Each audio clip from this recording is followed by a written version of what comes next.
okay, I need to continually try to learn and expand my knowledge base. I don't need to become an expert in how to fix what's wrong with my car, right? I take it to that expert. But in this area, right, the wealth management, I believe you have to have the mindset of we always need to be learning because we don't know everything. And as you said, things are continually changing.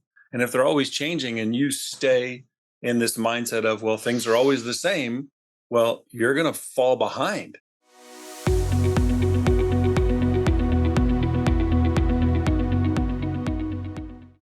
Matt Nordmann has dedicated over 30 years to the financial services industry, demonstrating a deep commitment to his clients and their financial well-being. In 2001, he co-founded Morrison Nordmann Wealth Management. It's what they do, all the wealth management, but what they're known for is empowering families to spend and give fearlessly without worry. Matt's passion lies in helping families create lives of significance, enabling them to support their loved ones, contribute to causes they care about, and make meaningful impacts in the world. His approach goes beyond financial advice, focusing on building lasting legacies and fostering financial confidence. A proud alumnus of the George Washington University, Matt currently resides in Michigan with his wife, Sherry. Together, they are the proud parents of 2 daughters. Matt's professional and personal life is a testament to his dedication to family, community, and making a positive difference to the world. Matt, I'm so excited about talking about all things mindset for financial advisors. This isn't a subject that I feel is covered enough, and it's a very, very important part of not only success, but of sense of fulfillment and well-being as well. I'd love just to start off by asking you a little bit about your experience in terms of, becoming a financial advisor, what it was like for you at the beginning, and how your mindset played a role in helping you to build your expertise and eventually start your own practice. Well, it's a fantastic question. And first and foremost, thank you so much. This is fantastic. I look forward to our conversation today. I started over 30 years ago after graduating and playing a little bit of basketball in college and a little bit beyond, and not knowing exactly what I wanted to do, but always knew somewhere in the back of my mind that entrepreneurial spirit and wanting to help people. My dad was I'm taller than average, about 6'6". My dad was 6'10", was a huge, obviously literal and figurative person in my life who helped shape the idea of wanting to help people. He was always the one, if you needed a ride to the airport or help with moving or just someone to talk with or listen, he was that. So there was always that bar. So I always knew I wanted to do something where I could help people. And the mindset was I've always known that things are going to work out. I don't know why or how they'll work out, but I know that they will. We all have this plan, Nina. We all know it's like, hey, I'm at point A and I want to get to point B. And we know it's not going to be a straight line most of the time. And so we take the information that we have, we make a decision, and somewhere along the way, new information comes along and we can say, well, I can curl up in a ball and become an armadillo, or I can move forward and try to get to where I want to get to, if that makes sense. You're very lucky to have had a father like that who gave you those values. I love it when you said that your mindset, that things are going to work out. That must give you a sense of some sort of peace that, okay, they may say take some twists and turns along the way, but eventually it'll be fine. Is this something that you were born with, or is this something that you deliberately cultivated? That's a really good question. I'm going to say it's both. So for me, faith is really important. So I know where, for lack of a better term, my importance lies. I am Matt Nordmann, who happens to be a wealth manager, not defined by that, if that makes sense. And so I know that, again, things are going to work out, and knowing that if we do what's right, the golden rule, do unto others, not he who has the gold makes the rules, but do unto others. If if we take care of people and really try to serve them well, and it may sound cliched, but that's what drives us each and every day to try to we strive to create that simple and elegant world-class experience because we believe people deserve that, right? We're committed to being leaders for our families to challenge them and support them in all these different areas that they tell us are important to them so they can get to that point where they just have so much confidence in their plan. That's what the result of working with us is they have that confidence that, hey, everything's going to be okay and things become easier. Absolutely. Having been in this industry for, decades, you will have come across many financial advisors in your, during all that time. What do you think separates the more successful ones from the ones who stay stuck in the same place? What is it? I mean, do you think it's the type of niche they go into? Do you think it's more about their mindset? Do you think it's about risks that they take or they don't take? What do you think is the biggest difference that lies between them? It's a great question. I first and foremost, it starts with mindset, right? It's the what is it that you want to do or achieve? Not some of it is on a personal standpoint, but if you're really trying to serve others and really not getting stuck in the well, I know everything, right? And we like to think that we do. I joke, it's like I like to think that I know everything, but I know I don't. And so it's like, okay, so if I don't, what do I do? It's like okay, I need to continually try to learn and expand my knowledge base. I don't need to become an expert in how to fix what's wrong with my car, right? I take it to that expert. But in this area, right, the wealth management, I believe you have to have the mindset of we always need to be learning because we don't know everything. And as you said, things are continually changing.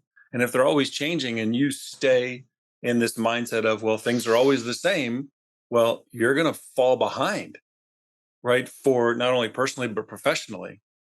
And, you asked, about different advisors and, there's so many different kinds. There's the well-meaning advisor, right? Who really is a really good person, but they just don't have that knowledge or the person who maybe has a lot of knowledge, but is really pushing that envelope that can harm you eventually because they're going to put you in a lot of potential places that could blow up down the road, but they're long gone and you're the one left holding the bag. Or then you want to work with that advisor who is continually trying to grow and learn more and expand their knowledge base to be able to help their clients and work collaboratively with all the other professionals on the team, the CPA, the estate planning attorney, the tax attorney, the travel advisor, right? All those people on the team.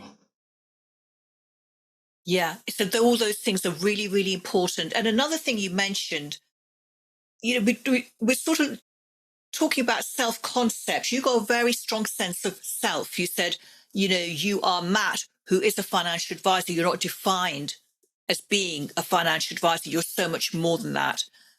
And self concept is a very important thing, isn't it? It's almost self esteem, how you see yourself, your identity, whether you believe you're someone who can be very successful, whether you can build a certain amount of AUM, the type of clients you can serve. And all of that, if you're not having that kind of success in the moment, it's the ability to be able to identify with that type of success and believe that you're the person who can have it. For those financial advisors who are listening, who don't believe that they're the type of person who can be very successful, have a very fulfilling practice, serve their ideal clients, what would you say to them if their vision doesn't stretch that far? That's a great question. So I'll take you back to when I was in my teens and 20s. I was introverted. If I didn't know you, the thought of talking to, someone I didn't know or doing something like this, there is no chance that this would have ever happened. It's hard And to so imagine that now. that's people who knew me then and know me now, or know when I talk that way, they're like, no. I'm like, oh yeah. You could ask my wife. Long story, but anyway. So it's having the ability to say, okay, I want something different. And one of the things that I have learned that has helped is be comfortable being uncomfortable. I say that like it's really easy, but because I know it's not, right? We were in our comfort zone and we step out of our comfort zone. And the moment it becomes uncomfortable too much, we run back and go, oh, I'm safe here. Right. And and I still have things that I'm working on today personally and professionally. But the more that I expand and stay uncomfortable, right, it becomes, oh, well, that's nothing. That's so easy to do. And so be comfortable being uncomfortable is the thing that I have learned and continually try to do, even in situations. It's like, oh, I'm going into this one and I'm uncomfortable, but it's like, okay, just figure it out. And that's the shift that I had. I couldn't tell you exactly when, but I said, okay, if you want something different, you have to do different things. So it was a decision that you made that you were going to start taking risks, if you like, and stretching your comfort zone. How did that work for you? Did you find that quite easy to do? Did you keep pulling back? How did you talk yourself into making that decision and doing something differently? That's a good question. Well, again, it's the if you want something different, right? And I wanted it to be different because I knew I was uncomfortable in those situations, and I said, okay, if I want to be in those situations, if I want to be where that person is, or they've taken their firm to a certain point, I'm watching what they're doing, right? It's watch what those around you who are where you want to be. What is it that they're doing? I just had an instance. I play a little bit of golf, and I happened to get paired up with this young man who was he's a collegiate golfer at a very high level. And you're like, and I was that for basketball, but when you look at that in a different sport and you're like, oh, that's what that looks like. And so, oh, even playing 9 holes with this young man, I was able to pick up a few things. And similarly, it's surround yourself and or go out to those that you see, ooh, I like what they're doing. Right. You know, I want to talk with them and ask them questions. Be curious, right? Be curious about what it is that those people are doing and figure out, oh, is that something that I can see myself doing or that I want to do? And then, even as uncomfortable it is, try it. And the opposite of that is being comfortable. Being comfortable, but you know that you want more. I was talking to a prospect today. He's very comfortable. He can provide well for his family, but there's a part of him that is just thinking there's got to be more. There's got to be more. And I asked him, looking back at your life, are you going to look back and think, actually, I had a really nice life. Everything was good. Or are you going to think, I could have just striven for more? And he said, it's definitely the latter. I'm going to look back and think, I could have done more and I should have gone for it and taken more risks. So that's the other part, isn't it? Because you can have a very comfortable lifestyle and there's nothing to say that you have to keep striving for more. It can be totally satisfying, fulfilling, knowing that, your family's well taken care of. You feel, you're working with great clients and all the rest of it. So where does that extra motivation come from to keep wanting to get better at this and wanting to improve? And it's not just putting more money in the bank, but just feel you're growing professionally and personally. So we started talking with a group that started talking about possibility, and for you and I talking right now, if we were to just say, well, it's just the two of us talking. But if we were to view it as, well, not only am I talking to Nina, but I'm talking to potentially 50 to 100 or 10,000 people, would you show up differently? Right? Would you show up to your client's situation differently if you knew that, hey, you're not only helping this family, you're helping their kids, grandkids, potential charitable endeavors that they may have, and that butterfly effect of this can have a generational impact. And would you show up differently and want to do things differently for that family and or your firm? Right? We all plan for the next quarter or the next year, or maybe even you do a 3 or a 5 year plan. But what if you plan for the next 50 years? You might not be here to see it, but that impact that you could have from your knowledge, right? You are uniquely gifted in your area to help certain families. And so go out and serve those families to the best of your ability, knowing that, hey, this isn't just this family, it is, you know, potentially generational. Absolutely. Why do you think that mindset isn't really talked about much in this field? Do you think it's because people are always thinking about the next marketing process, next system, etc., next bit of technology?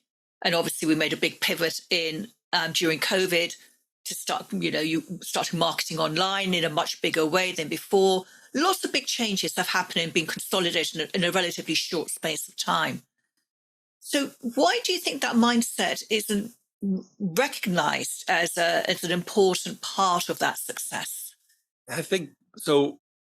You can view life, you the general, you can view life in two ways, right? It's either we live in the most abundant times in the history of the world, or there's this scarcity mindset, right? Do you believe in possibility, or do you believe in limitation, right? As someone shared with us recently, is we will fight for our limitations way more than we will for possibility, right? And so we from this we started asking ourselves two questions and asked as clients, right? It's, is it something that you want to do, and would it be meaningful to you?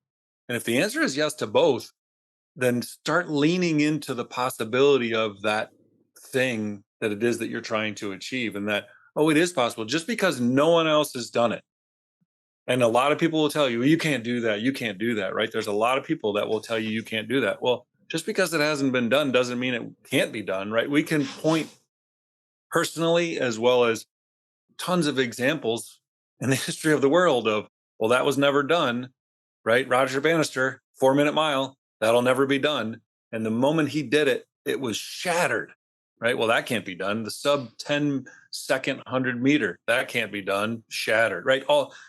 There's so many different examples of it, that we know about, but then we can point to our own personal, well, I can't do that. I can't do that. Instead of saying, well, hey, wait a minute. I can fight for this and make it happen. Yeah, and it's hugely satisfying, isn't it? Oh, yes. Extremely, extremely. Yeah. Because we come out on the other side of it and go, oh, why did I think that wasn't possible? Yes, it's seeing beyond what's in front of you. And that's where the imagination comes into its own, because when we see what's in front of us and you think, well, that's it, you know, no more than that. But then the imagination has to take over and start creating something which you can't see in the 3D world at the moment. And the imagination is such a powerful tool. I call it our magic wand, because we can create anything in our minds, but we're limited by ourselves. It's never the 3D world limiting us. It's just ourselves saying, oh, I can't do that, or I can't have that, or I can only earn so much. I can't live in that location. It's ourselves. And that's the biggest message I'd like everyone who's listening to this to have, that you create your own internal limitations. And these are not set in concrete. They can be blown away just by changing your thought in this moment about that limitation. Just like when you decided that you were going to extend your vision about what was possible for you, you were going to learn from the best and start pushing the boundaries, and you created success. Without that decision, you probably wouldn't have been as successful as you've been. You're exactly right. I know I wouldn't have been. And it helped. It had, what helped was having someone point out what you had referred to earlier, is you can be successful and have this comfortable life, and there's nothing wrong with that, right? And someone pointed out, okay, hey, you can stay at this level of your career, and it's going to be, you'll have a good life.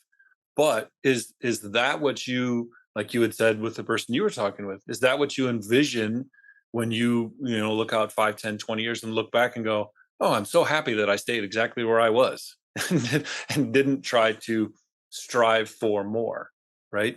And so for me, and I believe others, it's like, okay, are you trying to improve and get better personally and professionally, right? I want to be the best wealth manager that's out there, and I want to be the best husband that I can possibly be, and I want to be the best father that I can possibly be, and the best friend, and right, and be involved as much as possible, and know that, okay, the bar has been set, like I was referring to my dad, the bar is set pretty high when it comes to helping people. And so, okay, let's strive for that. How do you deal with pressure? Because life isn't always a bed of roses. You would get curveballs thrown left, right, and center. You're juggling lots of things, your business, your family, everything else. So when things do feel a bit overwhelming, how do you cope with that?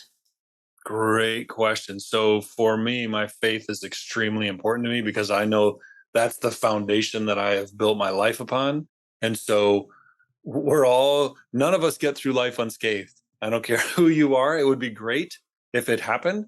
But I know for me, I have that solid foundation with which to then go out into the world. And yeah, when things are hard, right? That's when you have to have something. Not saying everyone should have, whether it's their faith or their family or whatever, you need that foundation that you can say, okay, I know that I'm good here. And then get yourself back up and head back out there, which I say that like it's easy and it's not, right? There's been some difficult times. And if this were much longer, we could tell a lot of stories about a lot of difficult times that we've gone through. But having that foundation and then surrounding yourself with people who will love you and challenge you, right? Because they want what's best for you. And then, okay, move forward from there And is and that, continually move forward. Yeah. yeah. And is that how you deal with setbacks when things don't go according to plan? It's exactly the same strategy for you. I mean, things don't always go perfect. It's amazing. So yeah, exactly. It's, I get up every morning and I pray for the day. And before every meeting, whether it's with you or clients or prospective clients, that's how I approach everything of, okay, it's not my will, it's his, and just go forward and say, okay, how can I help and provide value today in this situation? Right. And if I approach that, if I approach talking with you or the appointments I have later today with that, and then say, okay, now come back and, oh, there's this situation that arose, or, oh, there's this, quote unquote, fire at the office. We got to put this out, or this client is having this issue, or whatever, or something's happening with my kids or my wife or the family. It's like, okay, take a step back, look at the entirety of it. What can we do? Who do we need to call? Who do we need to involve in this? And then just keep pushing forward. So you take a step back and look at the big picture rather than get caught in the minutiae and get sucked into the drama of the situation. Yes. Yeah. And so again, it goes back to what we were talking about earlier. It's like, and sometimes you have to make a decision really fast. And I use, the visual is like, okay, this is the information that we have. And so we make a decision based on that. Well, 10 minutes later or 10 days later or whatever, new information that comes to light says, well, we probably would have made a different decision. Well, we didn't know that then. So we can't dwell, well, I should have done this. Well, we didn't know that then. And if we didn't know that then, but now we do, what do we do now? And so now that we have more information and more information comes to light in whatever the situation is, okay, now what do we do as a result of this information? And just continually make course corrections along the way. Yeah. And that takes a trust in your ability, doesn't it? You trust yourself to be able to handle the situation rather than letting it overwhelm you. Yes. Yes. And again, that comes from part of his experience. Part of it is putting yourself in situations where you are uncomfortable, right? And so that you see, oh, you go back to, oh, remember when that thing was and you went through that? Yeah, this is similar. And how can we learn? What did we learn from that? Right. As they talk about, there's no losing. It's just, did we learn? What did we learn from this situation? Oh, I need to do this differently because this happened. And so I learned from that, right? We should always look at it as, what can we learn from a situation? We look at it, we can go into that safe mode and, oh, woe was me and it's terrible. It's like, well, no, what are we learning? What are we supposed to learn in this situation? And then say, okay, I've learned this. Let's move forward. And we might get reminded of it again to say, did you really learn this? And, just take all that, just continually trying to learn. And, you know, the goal is not to climb Mount Everest for me, but it's, you know, can I continually get better personally and professionally and just continue to learn all these different things that I believe I'm supposed to learn along the way. Yeah. I love the way you talk about learning from experiences, because many times we look at our past and think, well, I really messed up that time and therefore I'm going to mess up again. And we use our past memories against ourselves to stop us from trying something new, because we think, well, it didn't work then, it's not going to work again. So what's the point of doing it? And we talk ourselves out of it. But if we can use our memories as great learning tools, and then you could apply all that information to the new situation, it gives us the confidence to say, okay, I can handle it better this time. And even if I don't get it perfect, it doesn't matter. I will still have made some progress. And it's worth trying this thing out and going for it and taking action on it, rather than just procrastinating on it and making excuses not to do it. Well, you're exactly. It's easy to do nothing, right? And if it were easy, everyone would do it, right? They look at you and they say, "Oh, you have this really successful podcast and business." It's like, "Oh, it's just so easy for you." Well, you didn't come out of the gate, I'm guessing, like, if you look at me 30 years ago and said, "Oh, he's at the top of his game." No, I'm not. Or, you look at the quote unquote overnight success of whatever industry the person is in. It's like, no, you're putting in the work to get to that point. And there's a lot of struggles and crossroads that you come to. And like you were saying, it's like, what are we learning in this situation to be better? So the next time this same situation or one similar comes up, it's like, I got this. That's easy now. Yes. So, in terms of your success, if you had to put your success down to one thing, what would that one thing be for you? For me, it's what I've learned, what I said earlier, is be comfortable being uncomfortable. And know that if you want things to be different, then figure out you might have to put yourself in an uncomfortable situation and pick up the phone or make an appointment with someone that you're like, oh, I could never do that. I could never talk to that person. Well, why not? Why not? I've seen it happen for me and talked with a lot of other people who have said, you know what, I'm just going to do this and come out and see what happens when they come out on the other side. Right. Again, just be comfortable being uncomfortable. And if you were to say, what's the biggest lesson life has taught you so far?